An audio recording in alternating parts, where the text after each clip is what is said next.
I feel like everybody, KJ is not going to be happy till she makes me cry today. So, because even just reliving that experience of when she was started to explain, I'm like, she's gonna do it. She's gonna make me freaking start crying because it really did impact me so much to again just have that space, have that opportunity where there was zero expectation. And as someone who coaches people to do this, we're often our worst, our own worst clients, because I'm busy creating space for everyone else that I often forget that I need to do that shit for myself too. So it's so true. It's so true.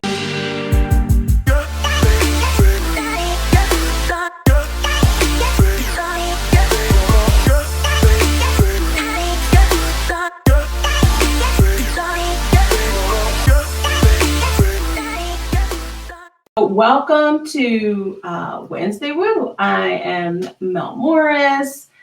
And I'm super excited today, not just because I have another amazing friend. You know how much I love to bring my amazing friends on to talk about all the amazing shit that they do.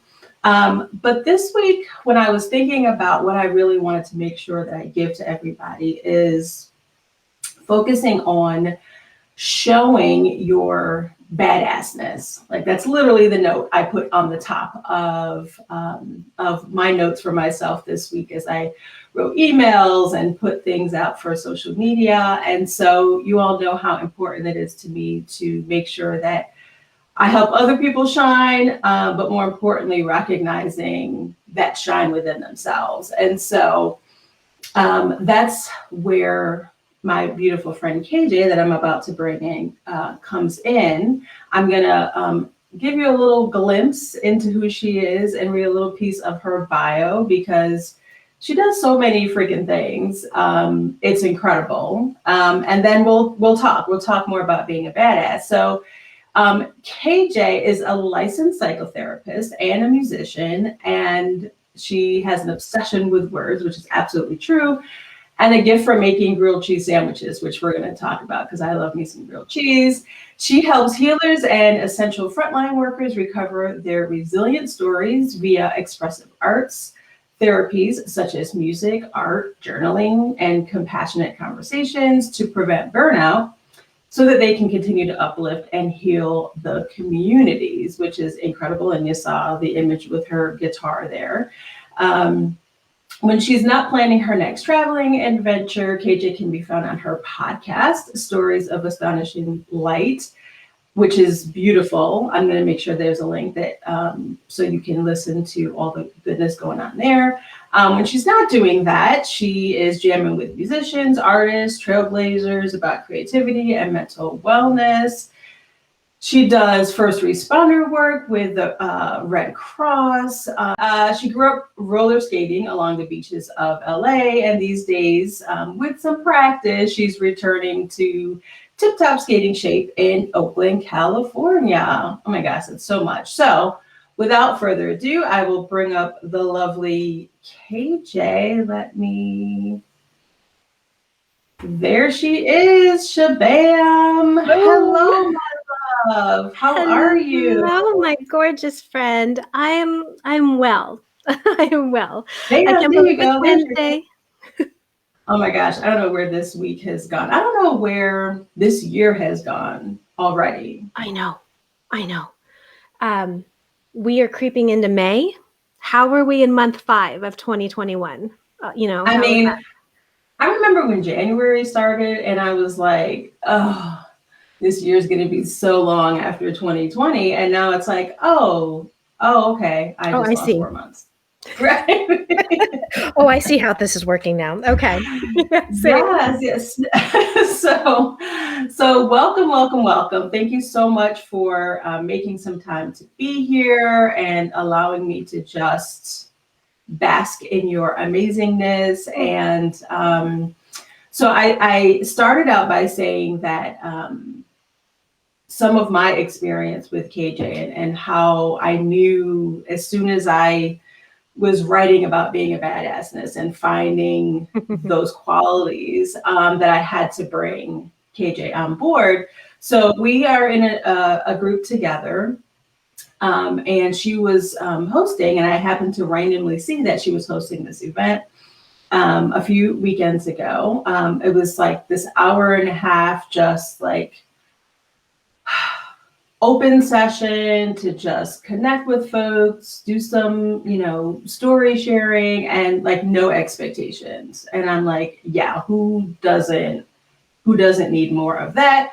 Let me put this on my schedule. And fast forward, she kind of walked us through some activities, one that she's going to talk about today. All of them were wonderful. You all know I'm like a crier all the time. And so this was no exception to the rule. She got me pretty good, but it really, that focus on helping to bring out those stories and helping us to see how amazing we are was really on full display that day. And so I was like, girl, I don't know what you're doing, but I need you to come on. So KJ, I'd love for you to just talk a little bit about yourself, about what you do, about what makes you so amazing. Oh, well, first of all, Mel, thank you so much for the invitation to join you and your incredible community. The workshop, I was letting Mel know that I actually have a challenge around using the word workshop for what we do. But so the gathering in which we all came together and explored creativity together was so meaningful and wonderful, especially with Mel being there. She's so honest. You're so honest, and you're so congruent and aligned, and you're just honest with how you experience things. And so your energy was fantastic. And so, yeah, you cried, I cried, we all cried. It's contagious. It is contagious, but it was also a testament to how present and safe and connected folks felt. For the most part, it was a bunch of strangers. We were all connected, maybe by me or maybe by one or two other people that we might have known in the group. But the group as a whole, no, we hadn't met each other really in that formation before. And to be so honest and emotional and caring really, really says something about the work that we're willing to do. And again, there's that work, that work idea, but it's more about the willingness to connect and be honest with that. And so if you were to ask me what being badass is, it's honesty. It's honestly connecting with who you truly and genuinely can be. And so that gathering was about that, was first of all, identifying who and what we honestly are, and the way that we choose to show up in the world, or the way that we choose to show up in group situations or with other human beings, especially during a time when we hadn't had much connection, or we've had to be like existing in silos and disconnected. Right. And so how do we show up now, having moved through collectively as a group so much emotion, so much there's a lot of pain, there's a lot of grief occurring right now. How do we move together honestly through that? And what we may have forgotten, or what may have been buried over the last year and a half, or maybe more for some of us, is how we most can feel alive and how we most can feel connected, not only to each other, but what have we maybe neglected in ourselves to feel truly, the way that I had called it in our gathering was, how do you feel the most alive and engaged and you? How are you the most Mel of Mels? How am I the most KJ of KJs? And it might be that we'd forgotten how to connect with that, with all of the distractions, but not just distractions, but with really big events as well, which has caused us to turn inward, which has caused us to renegotiate and redefine how we exist and how we communicate as human beings. Yeah. So Yeah. Yeah, and I think so much of that absolutely are things that I talk about pretty consistently here, because it's so important to.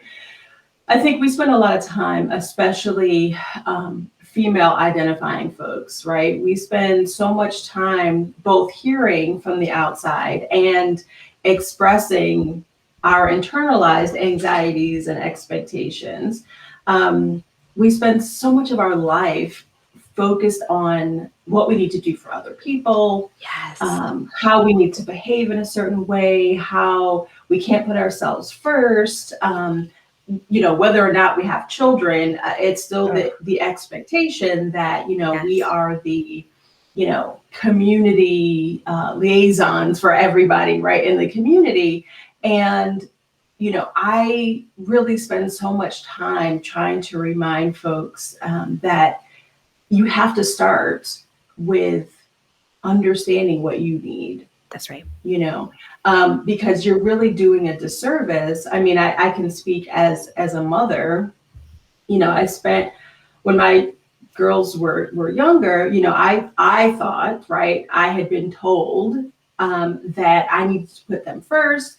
I needed to do what I needed to do to make sure that they had what they needed. Yes. And so everything I did kind of built off of that idea that whatever I'm doing, whether it's work, whether it's education, all of these things I had to do with the singular focus of my girls. Yes. Right. And it left no space for me to say, well, okay, how does that even make sense for me? What does that mean? What am I showing to my daughters if that's what I'm putting out there? And, honestly, I didn't have those realizations, right, when my girls were little. It wasn't until I got a little older and wiser. But it makes such a difference. And that old analogy, which I don't necessarily love, but the analogy of, putting your oxygen mask on first, really is so important in everything that you do. And I love that you talked about being badass as being honest, right? Honesty is something that I definitely talk about very bluntly with people, and really this idea of like, stop lying to yourself, right? Stop. And that is not a beating anyone up. That's let's be really real about what we're doing, and let's really look at what we've been taught, what we've been expressing. Let's wipe it all clean, right? Or as you and I like to say, let's burn that shit down, right? Burn that shit down. And really, and you have to do that first, right? So there's so many people out there that are like, well, you got to do this thing for positivity, and you got to do this thing to move forward. And yes, all those things are great, but if you're building on this foundation, this shaky foundation, it's true.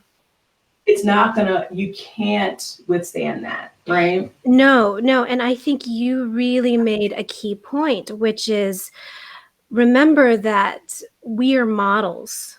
And if we're showing folks how we deal or not deal, handle stress, handle messages, guess what? We are basically saying and messaging back out to the world, or our children, or whoever's watching us, this is the correct way to be. And so if we are modeling or showing that we're not taking a moment to, we've spoken about this, uncover. I like to call myself an excavator. Like, we're moving and removing layers. We're digging in there. If we're not willing to dig and uncover, then there is no way we're going to be able to genuinely teach those and then future generations to do the work themselves. Yeah, absolutely. So we have to start. And one way I like to do that, which is maybe the scariest thing, and that's what our gathering was a couple of weekends ago, was to drop into some quiet and then ask yourself some of the questions. And and it can be a really simple thing, and maybe I could show a little bit about some of the activities that we could work through to reveal. But until we actually identify that we have had these expectations or these teachings or conditionings about ourselves, there isn't any way that we're going to be able to unpeel and uncover. And so someone had asked me what I do once. I think our friend Jocelyn had asked when we first met, many months ago. And I had said, ultimately, I said, I teach folks, or I help folks drop into their quiet. And that seemed actually really simple. And that seemed almost like that wasn't enough. Right. Yes. That's the lie. Enough. Right. Like, that's the lie that we live with, that you have to add all these things in to be more important, right?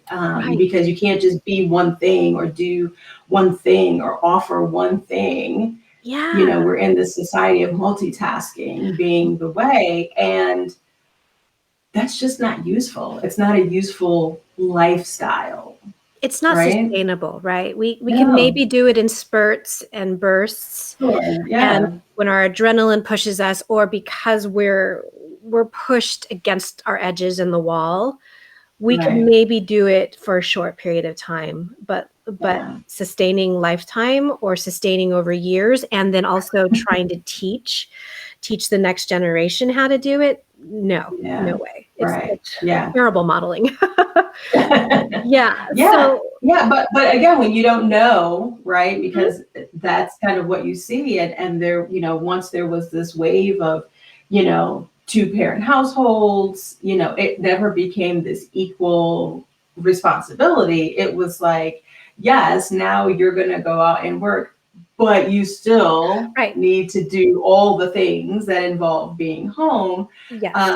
And you got to just, like, you don't have time to fall apart, right? You've got to just make all the shit happen all the time. And so it doesn't leave space, is what we've been told, right? When the reality is that when something comes up, when a crisis comes up, right? When something big comes up, magically you find the time, right, to make some changes, to do this other piece that you didn't expect. So the reality is we have the time if we realize how important it is for us to make that time. Oh my gosh, absolutely. That's key. There's this, I like to call it reframing and restructuring. It's really interesting the way that we can very easily, as you said, Mel, turn it outward and focus on healing others, but we do not give ourselves even an iota, an ounce of the same respect. So hard. Yeah. I do it myself. I can admit. An example I sometimes like to ask folks that I'm working with is to remember when you were a child. Oh, puppy dog. Yeah. Remember when you were a child and say you fell down and scraped your knee. And in that most natural moment, you might be a number of things: surprised, startled, scared, and in pain. I've scraped up my knee. I've got a bloody knee now. And if you can remember an incident where you have fallen and you were a child, or you, like I said, scraped your knee, had a small injury, what sort of tone, who came to your aid? What did they say to you? How did they say it to you? And there is an absolute incredible difference between somebody who says, "Oh, you're okay. Get up. You're okay." Versus somebody that just goes, "Oh, ouch. Yeah. Ooh, that looked like it hurt." Right. Let's check that knee out. Are you okay? It's okay. I'm also a very clumsy person, so that As am I. is As am I. Yeah. that definitely rings true too. And yeah, I mean, yeah, and so many levels. And I think that also goes to the notion of, hey, Anna, welcome. I think that also goes to the notion of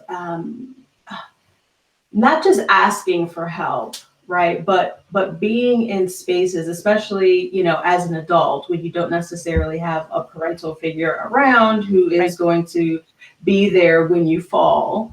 But I think as an adult, it becomes so important to then surround yourself with people who are going to work to empathize with you. Yeah. Right. It isn't always, I need help. I need you to come in and save me and do something for me. But to be able to know that I can be in a space with my people and they're going to be there for me. That's right.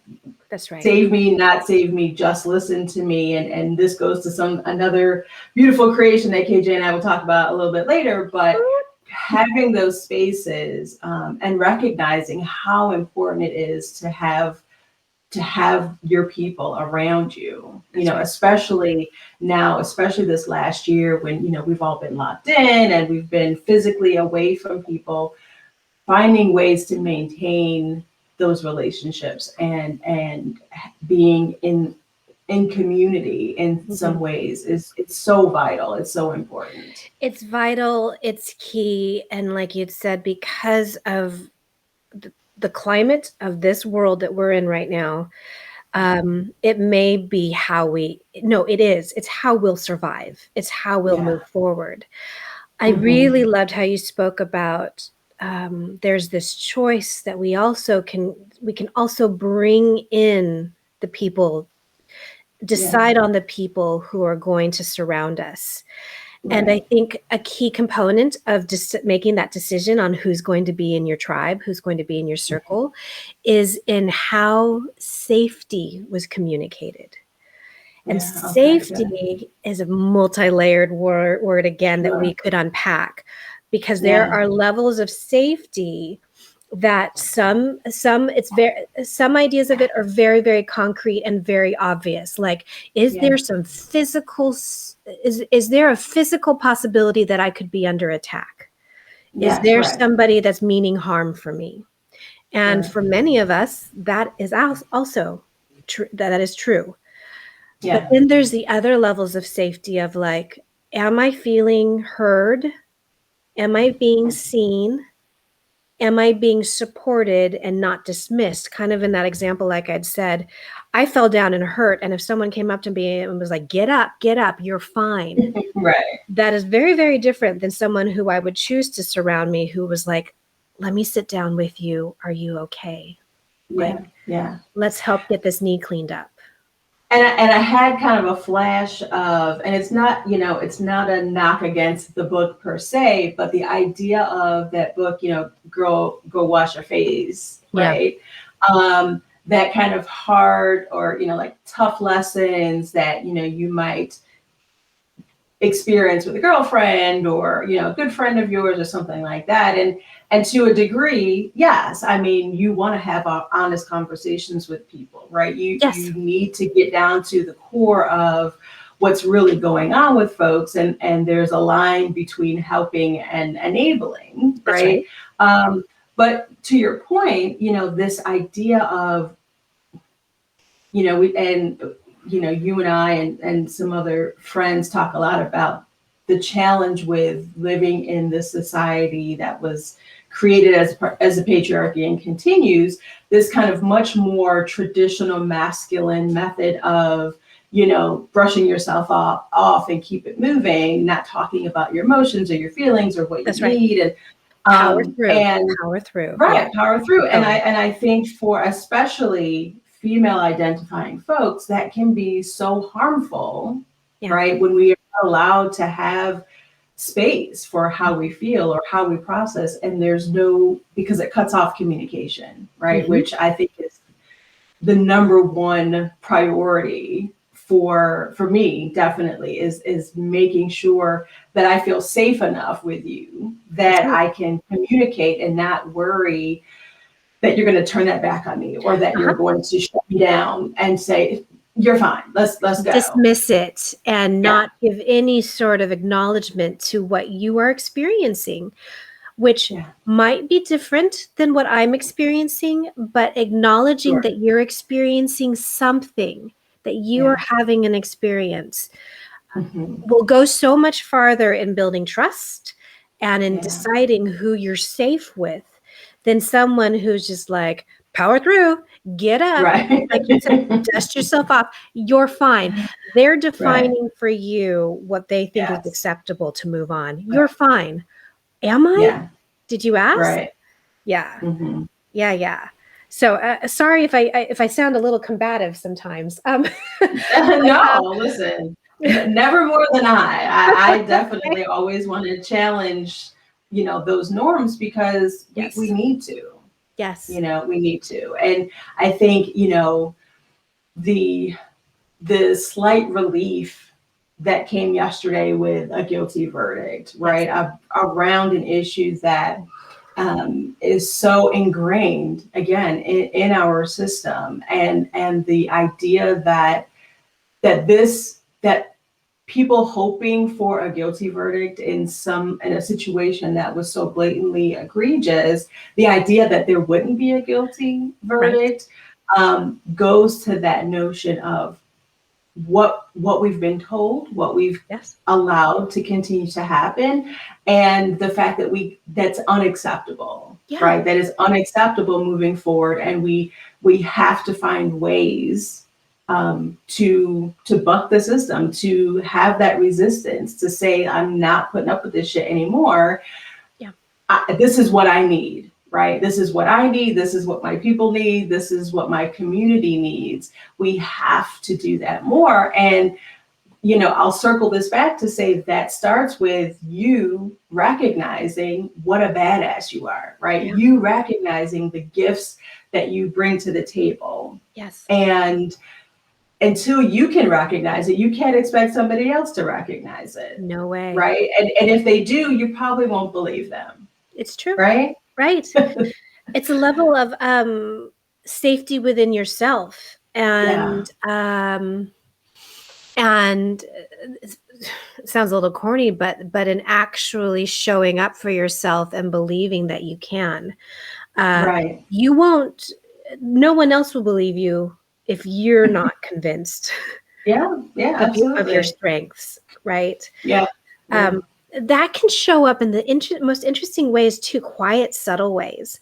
The person that I'm talking about, maybe you've been that person at some time in which a compliment is paid to you and you wave it off, or you deflect it and you don't accept it. That moment right there could be unpacked of like, what is that? Where did it come from that you wouldn't believe that someone would honestly have a high opinion or a compliment for you? Absolutely. And why you can't accept it, or why you refuse to accept it. Absolutely. It's deeply ingrained, like you'd said. It is. It is. And there's no easy answer, right, to move out of it, except for, and it's funny, I find myself saying this quite often, that some of the things that you can do are the simplest things, right? And if we kind of look back at this idea of having to layer on a bunch of things to prove that you are valuable, when there are simple solutions, people don't want to believe them because it's too simple, right? Doing something like meditation, for example, right, is like, okay, so I'm sitting quietly. How is that helping? Right? It's too simple. Things like journaling about how you're feeling. Things like sitting quietly and asking yourself questions, which, I want you to talk a little bit more about. Things like that, they work, right? People who do it know they work, but when you are in a state of chaos or unreadiness, it just seems like, okay, that's too simple, right? Yeah. There's a person over here who's selling me this 27-step process. Yeah. So there must be more to it, Right. you know? Right. And finding ways, we have to find ways to get people beyond that, right? To get people back down to the like, okay, I hear what you're saying. I know you think it takes 27 steps to find happiness. Mm-hmm. Let's just try this one. Let's just try this one thing first. And you tell me how you feel afterwards, right? And I feel like that's kind of where I've been this last year, is this, less about trying to prove that these things work and just saying like, you know what, here's the thing. I want you to try it. Just try it and let me know. Just try it, and if it's not for you, cool. Then at least we know. Yeah, absolutely. I think a big piece of that is, again, I use the term reframing and uncovering what we. One way to do that and understand that there are other options available to us is to identify what we believed was our ride or die. No, this is the only way this can happen. These are how I've been taught. These are the conditions that I know around this particular situation. And in some cases, maybe an emotion or an action. We've already got something embedded in us from a long time ago, programmed from us from the beginning, even, as we're coming out of the womb, we're already born into a set of standards and expectations, right? And so that's a lot to go up against when I ask, hey, can we uncover that? And can we unpeel that a little bit? And it's just that's 40 years of, of believing it one way. And so there is something. So back to my thought where I was telling our friend Jocelyn that one of the things I do is to help people get quiet. And then I was just like, oh, that sounds so simple. But then when I think about it, how very scary and courageous it must be for us to become quiet, shush out all the noise, block out all the distractions, and be willing to just be with ourselves. And that is not even very woo. It's literally, are you okay with quiet? Right. Does there have to be a TV running or something going on all the time for you? And if so, what is your reservation around not having sound for a moment and just sitting with yourself?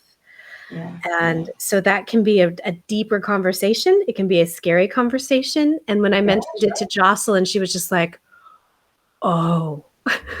I mean, it is, right? If you can really hear that, right, which is the trick, if you can really hear that, it can change everything in an instant for you. Right. You really can. And I'm going to have you sit down with my wife and talk about this more too, because she hears everything better from other people. So you got it. She's the distraction queen. She's constantly in motion, right? She has like her own centrifugal force that is, unending. And I mean, I love it about her. Yes. But the piece of me who also is like, but what if you just sat here for a second? Yeah. What will happen? So yes. Well, she knows I love talking about her here. So can you tell us a little bit about what we did in our non-workshop event? In our co-creating space. In our space, a few Saturdays ago. And just talk about a little of kind of where that came from for you. I mean, certainly, you've mentioned a little bit of the work that you do, but really, how you found that activity, how you created it or found it someplace else. And obviously it's meaningful. And so you shared it with us. And then if you can give us a little taste of kind of what that was like, I think everyone would really appreciate that. Yeah, absolutely. Thank you for inviting that conversation. First of all, I've had a number of influences and models in my life. And fairly recently, I would say it's within the last 5 years, 6 years, I discovered an artist and writer named Elle Luna. And Mm. Elle wrote a book called The Crossroads of Should and Must. And I have the book next to me. It kind of like lives with me all the time. I don't know if folks can see it or if it's turned around, but it's called, yes, and it's lovely. And she unpacks all of the shoulds in our lives. You may have heard someone say, and it's kind of like, ha ha ha, that's so witty. But really, when you think about it, it's spot on. If someone might say something like, don't should on yourself. You're shoulding all over the place. And it's just like, oh, how witty. But then we're thinking about it, and it's like, yes, what are these shoulds about? Who says I should do anything? We had a moment a couple of days ago where we wanted to burst out. We were talking about structure, I think, you and I and some friends. And at one point we burst out, you can't tell me what to do. You're not the boss of me, and it was just like, but wait, who did put that person's authority over us? Why do we believe we should do it this way and that there's only one way to do something? And so what Elle's book does is unpacks and unlayers where the shoulds came from. And then she defines must. And must is what I based our gathering on a couple weekends ago, which is, some people might call it a passion.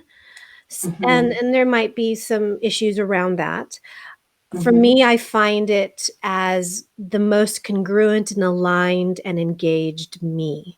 So when I've said to you all in the group, I was just like, let's find a time when we felt, probably in childhood, I could be wrong. Let's even start with this week.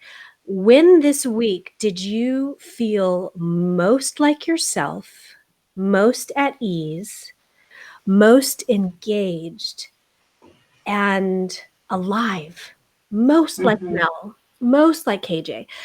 And then I sort of broke it apart and I said, well, let's just stay there for a moment, which could be a little uncomfortable. And some folks, I learned later, were struggling to find a moment when they recently felt like themselves, felt alive or engaged or even at ease, because of all of the whirly shit going around and all the chaos around us that sometimes we've actually invited, that we've put in place for whatever reasons.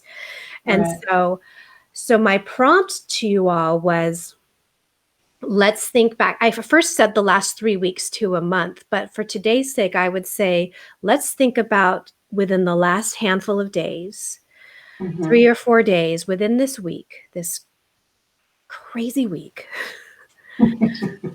when you were feeling most relaxed, most at ease, most comfortable. And I had invited folks to close their eyes and just sort of think about that. And I left some quiet there. And then I asked, well, where are you? Are you doing anything? Are you actually participating in any actions? It might be. And for me, it was actually when I was still and quiet. But for other people, it might be doing an action like, say, cooking or gardening or writing, creating music, something. I just asked you to identify it. And if you were having any troubles identifying it, just sit with that. When was the last time I felt at ease? Oh my gosh, I can't even think about it. Then again, I will ask you to pause. And just hold that thought of like, what is going on that I haven't felt at ease for so long that I can't even remember? Yeah, absolutely. And so this state of ease and comfort and engagement and aliveness, whatever you're doing, that is the must. It's when you've stripped down all of the expectations, the shoulds, the obligations, what other people have told you you're supposed to be doing in those moments.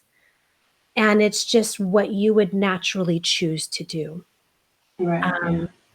I think one of the Yeah. gals in our group had said that her must was actually sitting on the couch and having a deep conversation with a friend. She Yes. felt most at ease and most alive when she was having a heart to heart or just a comfortable conversation on the couch with a girlfriend. Right. Yeah. Yeah. And so the next step then is to identify where in your body, and even if you could recreate it, whether it's by movement or shape, what you were doing in that moment. Sort of reminding your body that your body was here first. Your body knows and understands messages long before the head does. Right. But oftentimes we're just living in the head. We're trying to think of the appropriate words to say, or Right.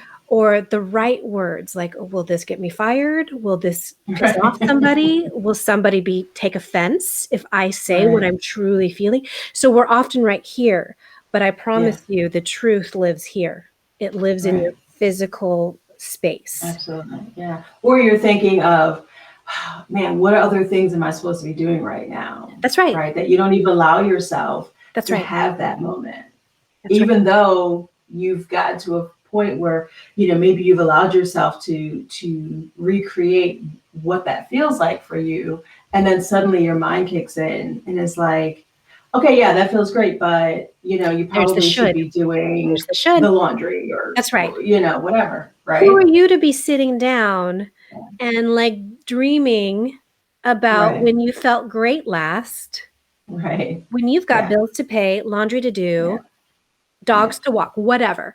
And again, right. if you'll understand and you see that, that already immediately puts you outwards. That took you away from you. That Yeah, took you away from absolutely. your body. Absolutely. You went Yeah, outward. And yeah. so my gentle invitation is always like, stay where you are. And for me, I can give an example. It's by being quiet and by myself, and often near a body of water. For me, it's the ocean. Mm-hmm. Stay in that place and just notice what your body does to respond. Mm-hmm. So when I'm thinking Yeah, about the ocean, what am I hearing?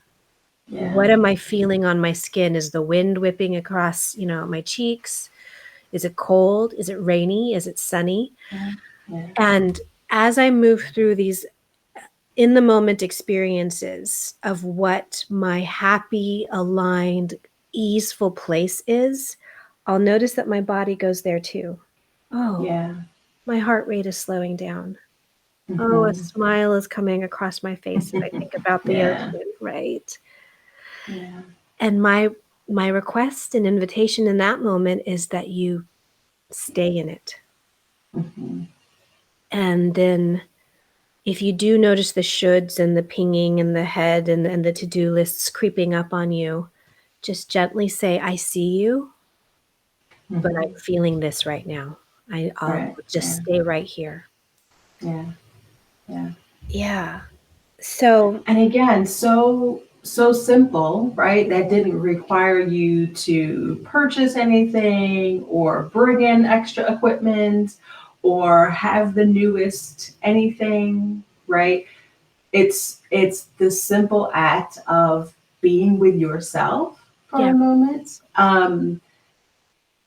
And again, I mean, I cannot even tell you how many people then are like, oh, I mean, yes, yeah, that feels great. Even if you've experienced it, like that was great, but I yeah, can't, I don't have time to do that all the time. yeah. Isn't that Right. something? So It's yeah, amazing. allowing that as much as you can, and as much as you want to schedule, everything else in your life so that you make sure you get it done. Why not schedule yourself on your calendar, That right? is one of my number one tips that we can Yeah, do is, yeah, okay, if schedules are so important to you, then get right, yourself on the schedule. And I'm not yeah, talking, like you'd said, I'm not talking spending buku bucks. I'm not right, talking about no, taking an hour and a half, going to a spa, whatever. Well, that would be nice. right, Could we take 7 minutes, yeah, 5 minutes even? yeah. And you can set a timer even if I that, was just gonna say that, like, if you're right? worried you're gonna be late for something, set a timer so that you don't Set go a over, so you timer. don't have to think about how long have I been doing this for? Am I gonna Right. be late? Yeah, That's right. yeah, There is Absolutely. something incredibly soothing and empowering when you Yeah. can make that time. And again, it Right. doesn't have to be an hour, doesn't even have to be Yeah. 10 minutes. It could be 5 Right. minutes to start. Yeah. And it's just noticing what it can be like when you are at ease and you've given yourself Right. the permission. Yeah. And so there are a number of questions we could also ask ourselves in these Mhm. moments, that might dig a little deeper, that might open up some more dialogue, and Yeah. those can be again, a little frightening. Jot this down or just hold your answer in your head, whatever you need to do to Mhm. remember it. I'm going to ask 3 Mhm. questions, and I would love your immediate reaction. I feel like everybody, KJ is not going to be happy till she makes me cry today. So, because I would even just reliving that experience of when she was started to explain, I'm like, she's gonna do it. She's gonna make me freaking start crying again because it really did impact me so much to again just have that space, have that opportunity where there was zero expectation. And as someone who coaches people to do this, Yeah. we're often our worst, our own worst clients, because I'm So true. busy creating space for everyone else that I Yes, often forget that I need to do that shit for myself too. it's So, so true. It's so true. It is so yeah, true. So I yeah, am asking and inviting you to take this yes, moment. ask away. All right. So first, let's get a little quiet. Let's notice how we're sitting in our chair. Notice if your sit bones are actually in contact with the chair. Notice if you have any tension in your body. And it's okay, no judgment if there is. Just notice it. And I'm going to ask a couple questions. There's 3 here. And don't think first reaction. Yeah. It can be a word, it could be a symbol, it could be a sentence, depending on Mm-hmm. how fast you jot things down. Mm-hmm. Okay, in breath, out breath. Here's the first question. You should never. I don't know why kiss and tell came into my head, because I don't think I've ever said that in my life. Jot it Oh, that's down. It might mean hilarious. something. That's interesting. Yes, that's hilarious. So yeah, these are sort of first reaction, fill in the blank. You should Yes. never. Yeah. Okay. Okay. Here's Yeah. the Uh, next. mhm. You should always. Love yourself. Mm. Yeah. You should know better than to. You should know Mhm. better than to. It's interesting. I have this more of an image of like being in the kitchen and doing something on the stove. I don't Mm. I don't know what's happening. I'm not the official cook in my household, so Mm. maybe I should never cook again. Maybe that's So you should know better than to. yeah. Okay. Hmm. Okay. Okay. Last one. You should not.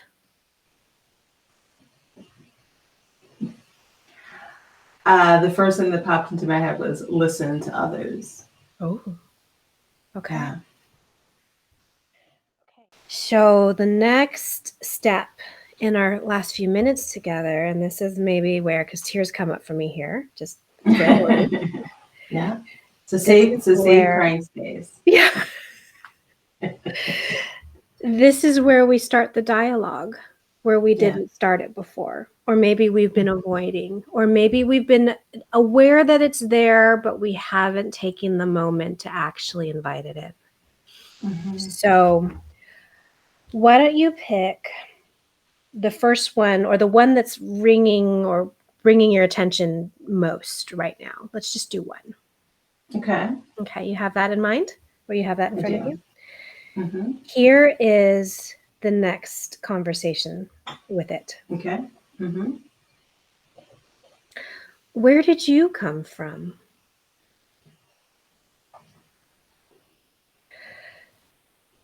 Okay.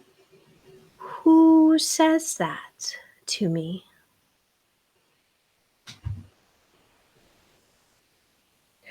Okay. Whose voice do I hear? What images do I see around that? Okay. And here's one that let's sit with. Are you true for me? Hmm. And Love it. Yeah. for a topper, for a cherry on top, the last question I'm asking of this is, do I want to keep holding you? Hmm.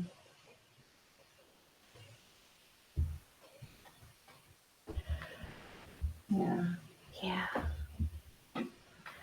Yeah, I love those. And I love that idea of asking questions of whatever is coming up for us. There's a song that I always, I mean, I love this song. I love the artist, Music Soul Child, and his song Love. Mm. It's a song to love, right? To the Love it. concept and idea of love, and kind of similarly asking questions. And what I've always enjoyed about that song is just that, like, something that we kind of all hold so dear, right? We have this idea of what love might be. It's different for everybody, but writing a song to this nebulous concept, I just thought is so beautiful. And here, asking yourself these questions, because it's one thing to sit and ask yourself questions, right? Which I think is so valuable. But taking this next step, I really love of, these things that are cropping up for you, then taking that next step deeper and asking more questions and sitting with those. I thank you. I agree. My big interest is storytelling and stories. Mm-hmm. Yeah. There is a story around every single one of those shoulds you just jotted down or that came up. Right. Which is why it was like, well, where did you come from, and who do you sound like in my life?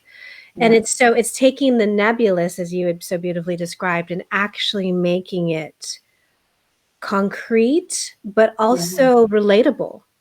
Mm-hmm. It's hard to think about this undefined, cloudy idea. Right.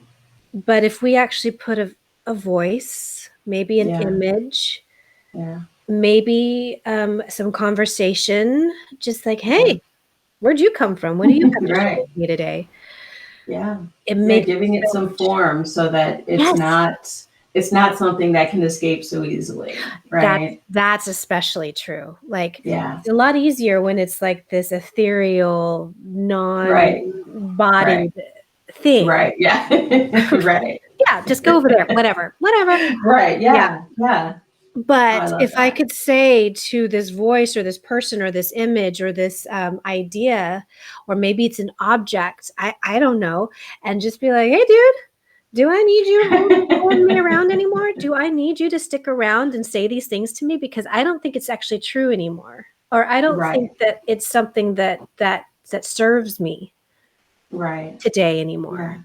Right. Yeah. I love it. Oh my gosh, I love it. Yeah. So, I hope that those of you watching now and if you watch this on the replay, that you take some time to kind of rewind that, right, and write those questions down for yourself. And really, again, find simple ways, right, to acknowledge yourself, right, to sit, again, I mean, for me, this is the week of like sharing your badassness, right? And so it can be tricky to remember all the things that like make you amazing, right? Like I've done some amazing shit in my life, and some people might say like, oh, well, I've never done anything that amazing. I've never done this big. But that's the problem, right? That's the lie that we've been telling ourselves. None of that is true. And sitting and asking yourself these questions really makes all the difference, you know? Yeah, it just examines and brings to the center stage. Maybe it's always been sort of off camera, off stage. Right. Something about bringing awareness to it and bringing attention to it. Yeah, and instead of agreed. coming from a place of shoulding and judging, it's coming from a place of, what do you have to share with me? What is your message for me right now? And I wanted to speak to just one quick thought about, we really are badass when you think about all the ways that we've moved through, even though we've been surrounded by a bunch of shoulds and expectations, the way that we have managed to hold it and move forward or move around despite having all of these judgments and shoulds and expectations on us. That's badass. It is. Yeah. Yeah. And just, you know what, showing up every day. Show up. I mean, everybody doesn't do that. Everybody can't maneuver that, you know? So don't minimize it. No. You know? I have so loved having you here, and you're welcome at any point in time to come back. Thank you. Let's see here. I want to put your website there on the screen. So this is how you can reach KJ. She actually does also, she did also give us a 4 steps to calm guide that I'm going to put in the links here when we're finished. So if you want to connect a little bit more and get that lovely tool from KJ, you'll have access to that whenever. This is where you can find her. I mean, again, she does so much amazing stuff. It's hard for me to keep track too. And I also just wanted to quickly mention this beautiful project that she and I, along with 2 of our fan favorites here, Jocelyn, who we talked about before, Jocelyn Lindsay, who's been here. She is the beautiful book coach. And Dr. Ish Modak. The 4 of us are creating kind of what we talked about today. We're creating these, I'm going to say, just in the words that we were just discussing, we're taking these nebulous ideas and giving it a little bit of form. Yes. Right? By creating some safe spaces for conversations just like we're having today and more, where there isn't an expectation, there isn't anyone telling you what you should be doing or shouldn't be doing. They really are spaces just to connect with folks and move away from all this otherness that we are, you know, as a people are really struggling with right now. So there'll be more information about that out later today. We're going to be starting on Clubhouse next week at 6 o'clock Eastern time, 3 o'clock Pacific time. So keep an eye out for that. That's going to be amazing. If you thought today was great, like, that's going to be amazing. And so that'll be every 2nd and 4th Tuesday. Again, you don't have to remember that. I'm going to put this all out there. We'll make sure. You know, but you know, if there's any parting words you have, KJ, I'd love you to share them. I just, again, want to thank you so much for being here and bringing your amazingly beautiful spirit and energy and incredible questions to the space. Oh, again, thank you. Thank you for the invitation. I have been always drawn to your energy and light. And I'm just, when you reached out and said, would you be willing to come and chat in the community? I was like, oh my God, hell yeah. Yeah, What an honor. awesome. Yeah. So Yes, thank you wonderful. for having this space. Thank you for creating just one more, as we had said, safe place for us to be who we are. No Mhm. expectations, no pretenses, just to show up. And Yeah. we need more of it. So I'm so Yes. excited about what we're going to be embarking on Yeah. starting next week with our conversations. Yes. And mostly, you had mentioned my Connect to Calm worksheet, and Yeah. I guess we could call it a method, but again, it's those steps that are just suggestions, and they're actually so ridiculously simple. It's kind of like, really? You just sent me Right. something to tell me to breathe? But Yeah. again, it's that decisiveness. Yeah. Take some time with that, because my encouragement is to be in your body, but also notice the gifts that you already have with the senses that you have. Our Yeah. five senses provide an incredible amount of resource and support and Yeah. healing balm. And so again, we don't have to reach outside of ourselves. We don't have Right. to do anything huge in gestures. We can just stay here and Yeah. learn and heal. So that would be Yeah. my You're a badass. That's all you need. You already know. You already know You what to already do. know. Yes. Yes. Yes. I love it. I love it. Yeah. Well, thank you so much. KJ and I are going to hang out for a minute, but we're going to say goodbye to all of you. If you have any questions, you're welcome to pop them in here on the replay, and we will be happy to answer them. Make sure that you connect with KJ, and we'll see you next week. Stay magical, everybody. Bye. Bye.